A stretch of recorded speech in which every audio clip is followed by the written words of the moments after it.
Hi guys, magandang gabi. Nandito nga pala tayo ngayon sa Masbate City, dito sa Grandstand. Yan, kung mapapansin ninyo, marami na nga guys tao dito. Yan. Merong mga rides guys, pwede rin kayo dito sumakay. Yan, sa mga kabayo. Yan, ayan naman si Kuya, i-guide kayo guys.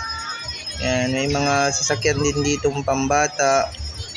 Yan, tinanong natin kanina yung nag-guide is 10 minutes 100 pesos. Last day na pala guys dito nga ngayon ng rodeo dito sa Masbate City guys, kaya maraming tao. At sabi nga nila meron nga daw mamayang fireworks dito sa Grandstand. Yun ang hihintay natin guys, ang fireworks, kasi maganda yun guys. Yan, marami na nga guys tao. Yan. Yun, may Ferris wheel dun. Kaya lang di tayo makapunta dun sa may unahan kasi ang dami na, siksika na. Kasama natin yung mga anak natin dito. Mahirap mag-ikot dito kasi may mga bata tayong kasama nga guys. Yan guys, punta naman tayo dito sa Grandstand din, dito sa arena. Yan, nagbibigay na nga ng award at bawat munisipyo dito ay ina-announce na kasi kung sino yung malalaman na kung sino yung nanalo sa mga nagsali dito sa Rodeo 2024 dito sa Masbate City guys. Yun na guys, nagsisimula na nga.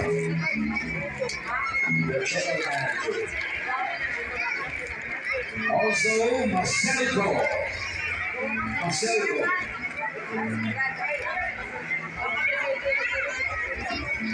Next, we have Bureau of Fire Protection. I know the officials of BFP are around because there will be a fireworks display. Bureau of Jail Management and Technology.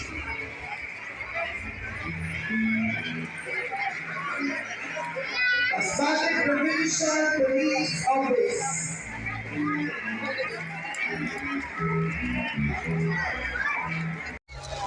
Mga guys, nagsimula na ang fireworks dito sa Grandstand dito sa Masbate City guys. Ayan na, panoorin natin guys.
Ganda.